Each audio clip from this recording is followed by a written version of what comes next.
नमस्कार। पेट में गर्मी की वजह से कभी कभी आंखों में भारीपन या सिर में भारीपन आने लगा है।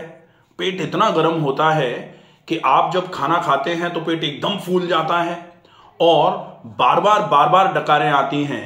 बढ़ी हुई एसिडिटी की वजह से आपको चिड़चिड़ापन बढ़ता जा रहा है, गुस्सा बढ़ता जा रहा है, या फिर कभी कभी पेट इतना ज्यादा गर्म हो जाता है कि आपके हाथ पैरों के तलवों में जलन होना चालू हो जा रही है। नींद जो है वो आपकी खराब होती चली जा रही है। कहा जाता है कि पित्त वृद्धो अल्प निद्रता, पित्त वृद्धो बल हानिर। पित्त जब बढ़ता है तो बल की हानि होना चालू हो जाती है, काम करने में असमर्थता आपको महसूस होना चालू हो जाती है। अगर आपके साथ भी ऐसा हो रहा है तो आज हम आपको 3 ऐसे उपाय बताने जा रहे हैं जिन उपायों को अगर आप घर में रहते हुए ही आज से ही शुरू कर देंगे तो निश्चित ही पित्त वृद्धि में आपको बहुत अच्छा लाभ होना चालू हो जाएगा। पेट की बढ़ी हुई गर्मी आपकी बहुत जल्दी खत्म होना चालू हो जाएगी। सामान्य तौर पर पित्त एक ऐसी चीज है जो शरीर में अगर नहीं होगी तो गड़बड़ हो जाएगी, अगर कम हो गई तो निश्चित ही वो भी रोग का कारण बनेगी। लेकिन अति सर्वत्र वर्जयते कहा जाता है कि अगर पित्त ज्यादा भी होगा तो भी वो नुकसानदायक ही माना जाता है। तो इसीलिए कहा जाता है पित्त क्षीणता मतलब पित्त की कमी वो भी रोग है, पित्त वृद्धि पित्त का बढ़ना वो भी रोग है। अब आज हम बात करेंगे पित्त अगर बढ़ जाए, गर्मी अगर बढ़ जाए तो किस तरीके से ठीक करना है। सबसे पहला काम, आप कैसे भी करके एक बार के लिए पर्गेशन करो, एक बार के लिए पेट की अच्छे तरीके से धुलाई हो जाए, इस बात का ध्यान आपको रखना है। धुलाई करने के लिए सर्वोत्तम उपाय होता है आंवला और मिश्री, क्योंकि आंवला जो है वो ठंडा है तासीर में और मिश्री भी तासीर में काफी ठंडी है। तो जब आंवले और मिश्री का मिश्रण बना करके आप पानी के साथ घोल करके सवेरे सवेरे लेंगे तो ये पित्त के समन का काम करेगा, पित्त को कम करने का काम करेगा। इसको अगर हम लगातार कुछ 7 से 21 दिन तक ले लें तो निश्चित ही ये बढ़े हुए पित्त को कम करने का काम करना चालू कर देता है। लेकिन अकेले आंवला और मिश्री का उपयोग करते रहने से आप अगर चाहें कि पित्त खत्म हो जाएगा तो ये कम करने के लिए तो अच्छा है, लेकिन ये आगे भी ना बढ़े इसके लिए आपको ये भी ध्यान रखना पड़ेगा कि पित्त वर्धक चीजों का उपयोग ना किया जाए।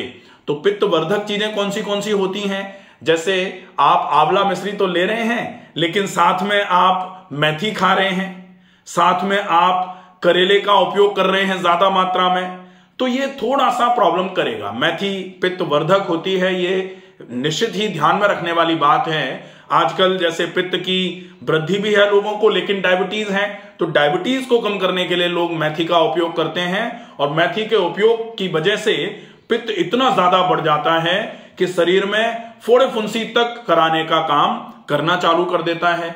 तो मेथी का उपयोग बढ़े हुए पित्त के केस में आपको बिल्कुल भी नहीं करना है। मिर्च मसालों का उपयोग जो है वो कम कर दिया जाए अगर पित्त बढ़ा हुआ है तो, और साथ में ये भी ध्यान रखा जाए कि आप लहसुन का उपयोग, अदरक का उपयोग ये जितना कम करेंगे उतना अच्छा रहेगा। अगर आप चाहते हैं कि आपका पित्त ज्यादा नहीं बढ़े तो आपको अल्कलाइन डाइट पर फॉलो अप करना पड़ेगा। अल्कलाइन डाइट का मतलब होता है कि आप ताजी हरी सब्जियों का उपयोग करिए, ताजे फलों का उपयोग ज्यादा मात्रा में करिए, नारियल पानी ज्यादा मात्रा में ले सकते हैं।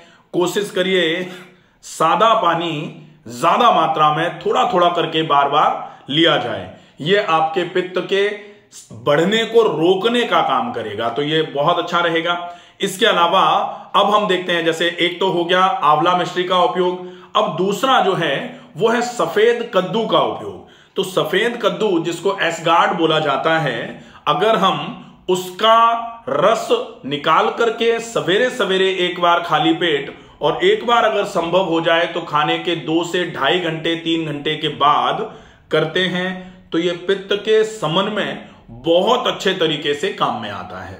तो पित्त सामक जो है बढ़ी हुई गर्मी को कम करने का जो काम करेगा वो कद्दू का रस बहुत अच्छे तरीके से काम करता है। तो कद्दू का रस, आप कद्दू एक बार लेके आ गए और उसका जूस निकाल करके आप एक बार सवेरे सवेरे खाली पेट ले लें और एक बार दोपहर के खाने के 2 से 3 घंटे के बीच में आप कभी भी ले लें। जैसे आपने दोपहर का खाना 12 बजे खाया है तो आप 2:30 से 3 बजे के आसपास उसका उपयोग कर लीजिए। ये जो है, ये कद्दू का रस जो है वो आपके बढ़े हुए पित्त को कम करने का काम करेगा, बढ़ी हुई गर्मी को कम करने का काम करेगा। अब यहां यह भी ध्यान रखना है कि आप कद्दू का रस तो ले रहे हैं, लेकिन साथ में अगर आप कोई सिट्रस फ्रूट्स ले रहे हैं या फिर आप जैसे बढ़ा हुआ पित्त है और आप बहुत ज्यादा खट्टे फलों का रस उपयोग में लेंगे तो फिर यहां फिर से गड़बड़ हो जाएगी। तो ध्यान रखना है कि खट्टे फलों का रस अवॉइड किया जाए, नहीं लिया जाए,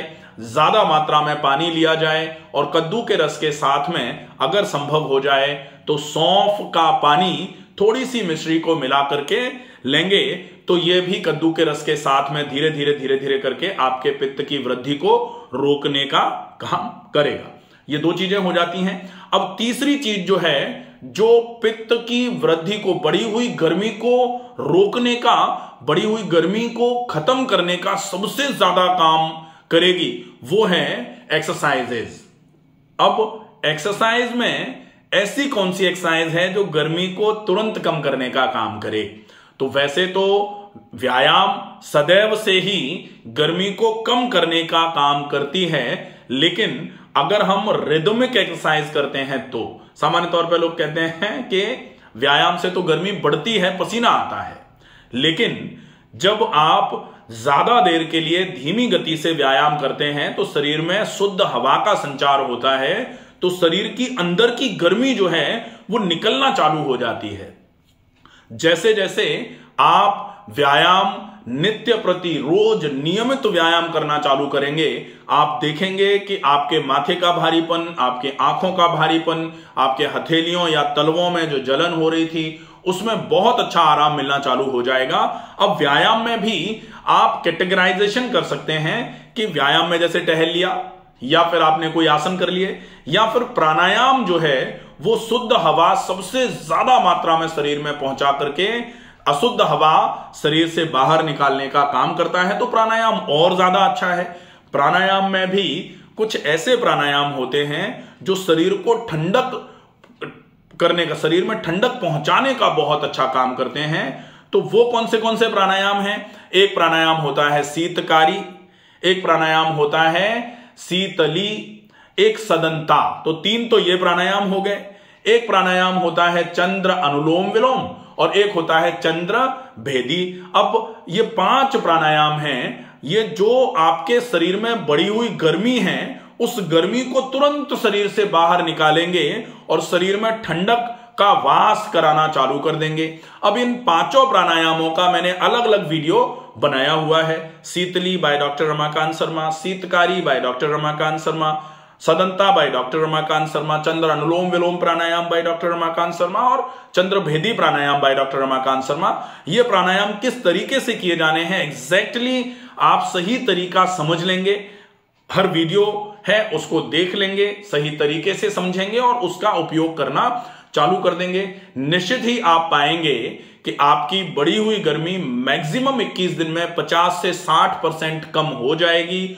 और साथ में थोड़ा यह जरूर ध्यान रखें कि तनाव सारे रोगों को बढ़ाने का काम करता है, तो बढ़ी हुई गर्मी अगर कम नहीं हो पा रही है, जैसे बहुत सारे लोग कहते हैं कि ये तो सब हम कर रहे हैं फिर भी हमारी तो गर्मी कम नहीं हो पा रही, तो एक तो इन सारी चीजों को बहुत अच्छे तरीके से फॉलो अप पर रखिए। जैसे कुछ करना है वो तो हम कर रहे हैं, लेकिन जो नहीं करना है अगर वो भी कर रहे हैं, मैंने साथ साथ में बताया कि जैसे अगर आप आंवला मिश्री तो ले रहे हैं लेकिन साथ में मेथी खा रहे हैं, साथ में अगर आप ज्यादा मात्रा में करेला खा रहे हैं, शिमला मिर्ची खा रहे हैं, भारी खाना खा रहे हैं, मसाले खा रहे हैं, काम नहीं करेगा।